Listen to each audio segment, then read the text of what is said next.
Assalamualaikum warahmatullahi wabarakatuh. Sebelumnya perkenalkan, nama saya Hadid Hasan Maulana dengan NIM 201077.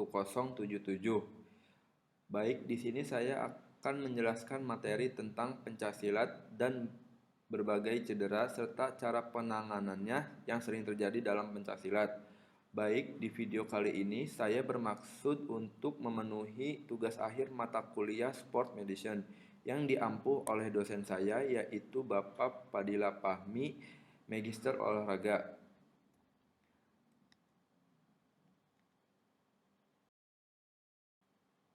Baik, di sini pengertian pencaksilat. Adapun beberapa pengertian pencaksilat. Yang pertama itu pencaksilat berasal dari dua kata, yakni pencak dan silat. Pengertian pencaksilat, pencak ialah gerak dasar bela diri dan terikat dengan peraturan. Sedangkan silat berarti gerak bela diri sempurna yang bersumber dari kerohanian. Yang kedua itu berdasarkan Kamus Besar Bahasa Indonesia KBBI, pencaksilat yaitu permainan atau keahlian dalam mempertahankan diri dengan keahlian menangkis, menyerang serta membela diri menggunakan atau tanpa senjata. Adapun pengertian pencaksilat menurut seorang ahli bernama Bushori Ahmad, pencak merupakan fitrah manusia untuk membela dirinya sendiri. Sedangkan silat menjadi sebuah unsur yang menghubungkan gerakan serta pikiran. Selanjutnya itu ada unsur-unsur dan tujuan pencaksilat. Beberapa unsur dan tujuan dalam pencaksilat diantaranya unsur-unsur pencaksilat itu terdiri dari 5 unsur. Yang pertama itu ada unsur olahraga, yang kedua itu ada unsur kesenian, yang ketiga itu ada unsur bela diri, yang keempat itu ada unsur pendidikan mental dan kerohanian, yang kelima itu ada unsur persaudaraan menuju persatuan. Sedangkan tujuan pencaksilat itu ada 5. Yang pertama itu tempat menyalurkan bakat dan minat bagi generasi yang memiliki hobi olahraga, khususnya bela diri. Yang kedua itu membentuk masyarakat berjiwa sehat, berpikir cerdas, dan berprestasi. Yang ketiga itu membentuk sikap kesatria pada masyarakat dan mendidik mereka untuk berani membela kebenaran juga keadilan. Disiplin yang tinggi serta tanggung jawab lahir dan batin. Yang keempat itu mendorong dan menggerakkan masyarakat agar lebih memahami dan menghayati langsung hakikat juga manfaat olahraga pencaksilat sebagai kebutuhan hidup.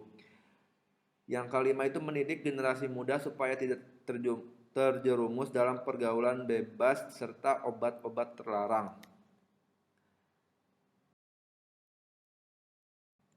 Slide selanjutnya itu ada fungsi pencaksilat. Dalam fungsi pencaksilat ini terdiri dari 3. Yang pertama itu ada fungsi pencaksilat untuk seni, yang kedua itu ada fungsi pencaksilat untuk bela diri, yang ketiga itu ada fungsi pencaksilat untuk pendidikan. Dan ini penjelasannya. Untuk fungsi pencaksilat untuk seni, jika dilihat dari sudut seni, dalam gerakan pencaksilat terdapat keselarasan serta keseimbangan antara wirama, wirasa, dan wiraga atau keserasian irama, penyajian teknik, dan penghayatan. Yang kedua itu ada fungsi pencaksilat untuk bela diri. Artinya, sementara jika dilihat dari sudut bela diri, pencaksilat menggunakan seluruh bagian anggota tubuh, dari ujung jari, tangan, kaki, sampai kepala dengan menggunakan senjata atau tanpa menggunakan senjata. Yang ketiga itu ada fungsi pencaksilat untuk pendidikan, di mana adapun dari sudut pendidikan pencaksilat memberikan kemampuan serta keterampilan dan kemantapan untuk mempertahankan dan membela diri terhadap sebuah ancaman bahaya, baik dari dalam diri maupun luar, serta untuk menjamin keselarasan dengan alam sekitarnya. Selanjutnya itu ada manfaat pencaksilat. Yang pertama itu ada melatih kesabaran, yang kedua itu ada melatih mental, yang ketiga itu ada melatih konsentrasi, yang keempat itu ada melatih kewaspadaan, yang kelima itu ada melatih kedisiplinan, yang keenam itu ada menjaga tubuh agar tetap sehat dan bugar.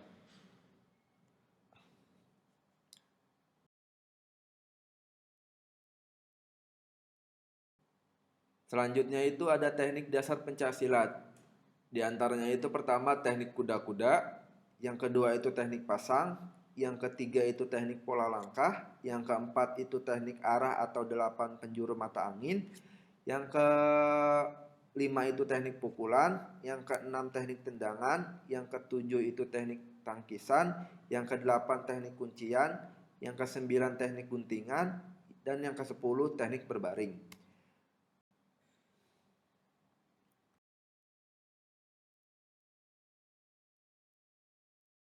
Yang pertama itu teknik kuda-kuda. Teknik dasar yang pertama kali dalam olahraga pencaksilat adalah teknik kuda-kuda. Teknik ini berfungsi untuk keseimbangan tubuh, untuk menyerang ataupun bertahan.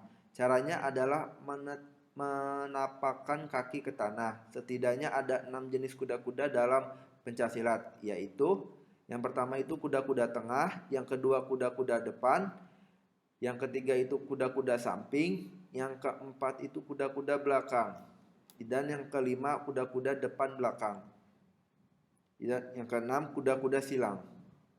Berikut gambar contoh teknik kuda-kuda. Selanjutnya itu ada teknik pasang. Teknik ini merupakan kombinasi antara teknik kuda-kuda, posisi kaki, dan posisi tangan. Teknik ini memungkinkan posisi tubuh lawan lebih fleksibel untuk menyerang ataupun bertahan. Nah, ini contoh teknik pasang.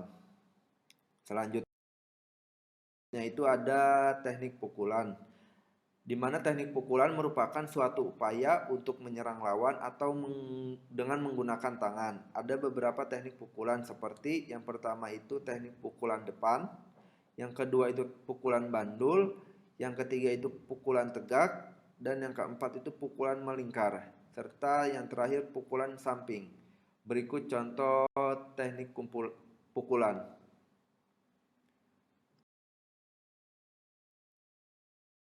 Selanjutnya itu ada teknik tendangan. Teknik tendangan merupakan sebuah teknik yang digunakan untuk menyerang lawan dengan menggunakan kaki. Namun demikian, tidak jarang tendangan digunakan untuk bertahan dari serangan musuh, dan ada beberapa macam tendangan seperti tendangan lurus, tendangan melingkar, tendangan sabit, tendangan T, tendangan belakang, dan ini contoh gambar dari teknik tendangan.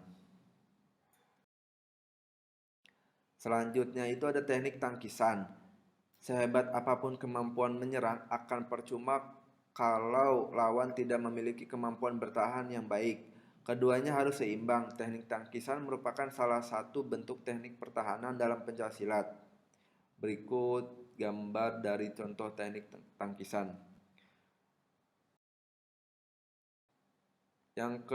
Selanjutnya itu ada teknik guntingan. Teknik guntingan adalah teknik yang dilakukan dengan cara menjatuhkan lawan dengan cara menjepit kedua tungkai kaki dan sasaran pinggang atau tungkai lawan, sehingga lawan kehilangan keseimbangan dan jatuh. Menurut Johansyah Lubis 214 nomor 32. Berikut contoh teknik guntingan. Selanjutnya itu ada teknik berbaring. Teknik berbaring berfungsi untuk mengasah kemampuan jatuhan sekaligus sebagai salah satu cara pertahanan diri. Ada tiga jenis teknik berbaring, yaitu yang pertama teknik berbaring telungkup atau jatuhan depan, yang kedua itu ada teknik berbaring miring atau jatuhan samping kiri atau kanan, yang ketiga itu ada teknik berbaring telentang atau jatuhan ke belakang. Berikut contoh gambar dari teknik berbaring. Selanjutnya itu ada peraturan pencaksilat. Dalam pencaksilat itu ada 4 peraturan. Yang pertama itu ada peraturan umum, yang kedua itu ada peraturan pertandingan, yang ketiga itu ada peraturan nilai, dan yang terakhir itu ada peraturan menang.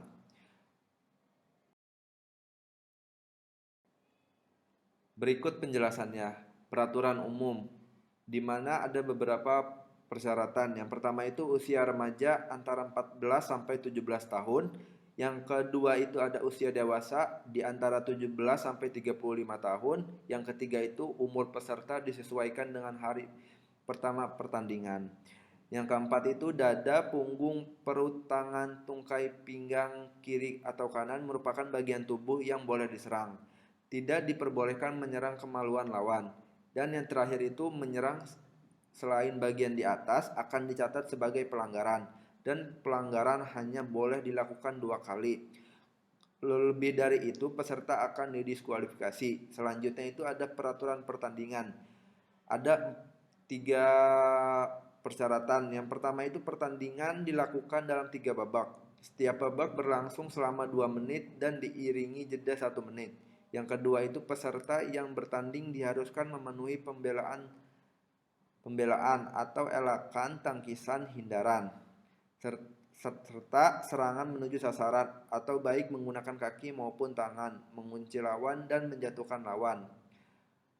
Setiap peserta yang bertanding harus melakukan serangan yang memiliki sikap awal pasangan koordinasi gerakan sampai kembali ke sikap awal.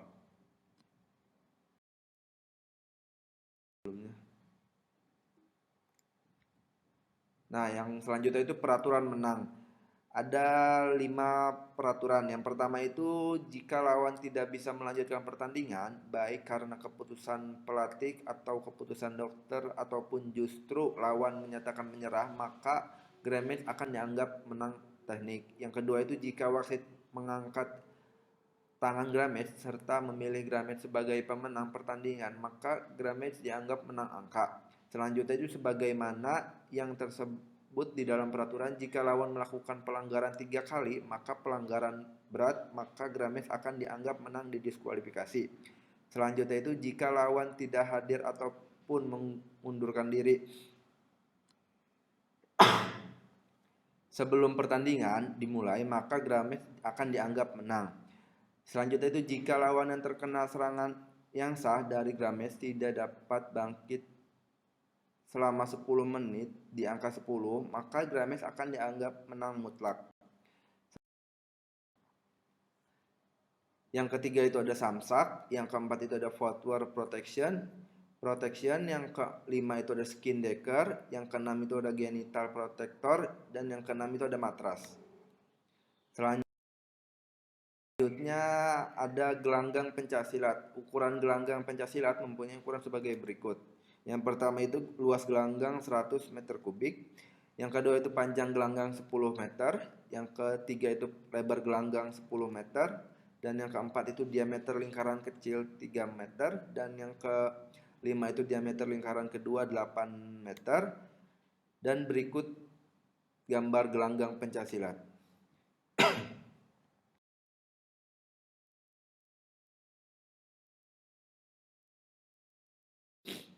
Selanjutnya itu ada cedera dan cara pencegahan serta perawatannya dalam pencaksilat.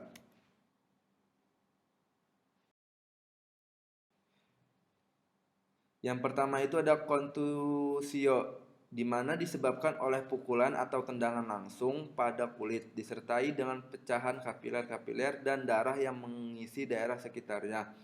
Sadoso Sumosarjuno nomor 5. Adapun kontusio ini sering terjadi pada daerah yang pertama itu wajah, di mana pukulan keras pada wajah juga dapat mengakibatkan hematoma atau kebiru-biruan di sekitar kelopak mata dan memungkinkan luka sayat atau pulmut-sosum. Dan yang kedua itu dada dan perut. Akibat pukulan dan tendangan perlu diperhatikan apakah melukai organ tubuh di dalamnya. Hal ini disebabkan rongga dada dan perut terdapat organ-organ penting seperti paru-paru, jantung, hati, dan lain-lainnya. Yang ketiga itu ada lengan atau tangan. Disebabkan tangkisan atau tangkapan dari serangan pukulan atau tendangan lawan. Yang keempat itu ada tungkai atau kaki, terutama tulang kering akibat benturan kaki kedua pesilat. Yang kelima selanjutnya itu ada pencegahan dan perawatan sederhana yang diperlukan adalah yang pertama itu kompres es selama 12-24 jam untuk menghentikan pendarahan kapiler. Maka dipandang perlu pelatih mempersiapkan es saat mendampingi pesilat bertanding. Istirahat untuk mencegah cedera yang lanjut.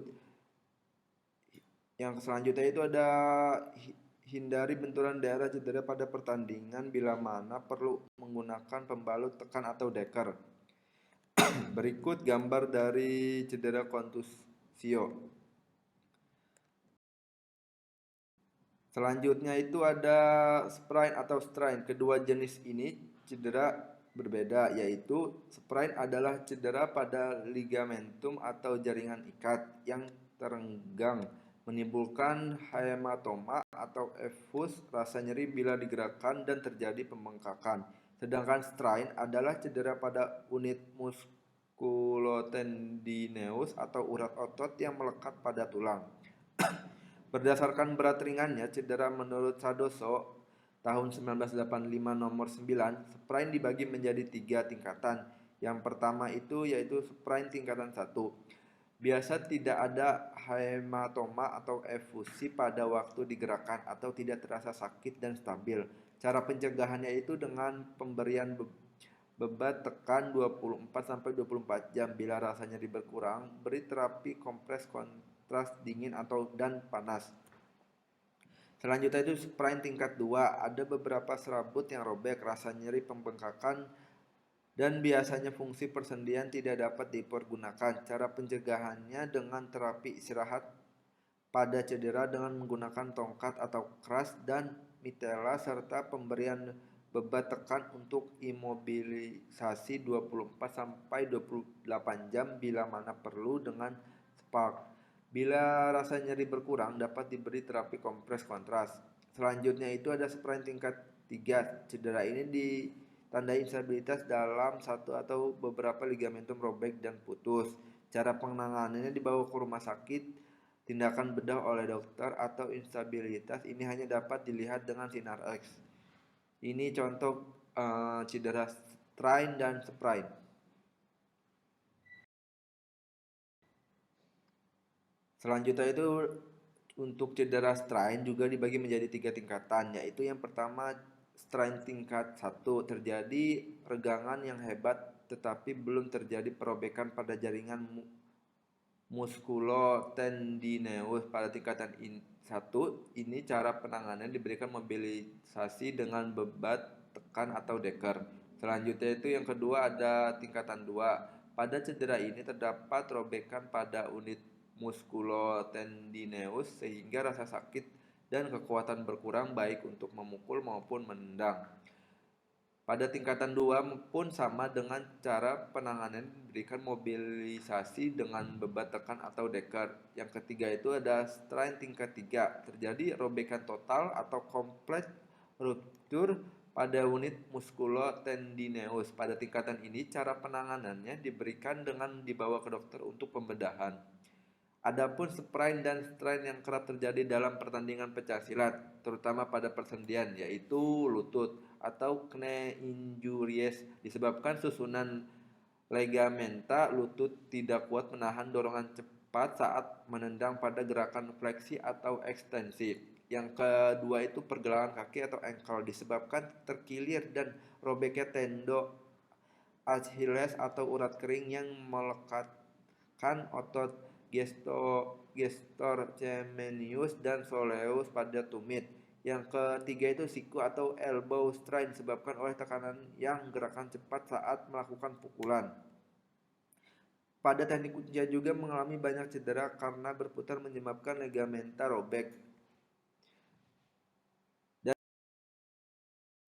cukup sekian penjelasan dari saya mengenai pencaksilat dan cedera yang sering terjadi dalam pencaksilat serta penanganannya.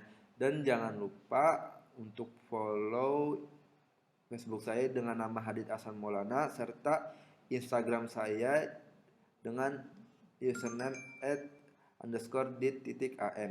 Sekian dari saya. Wassalamualaikum warahmatullahi wabarakatuh.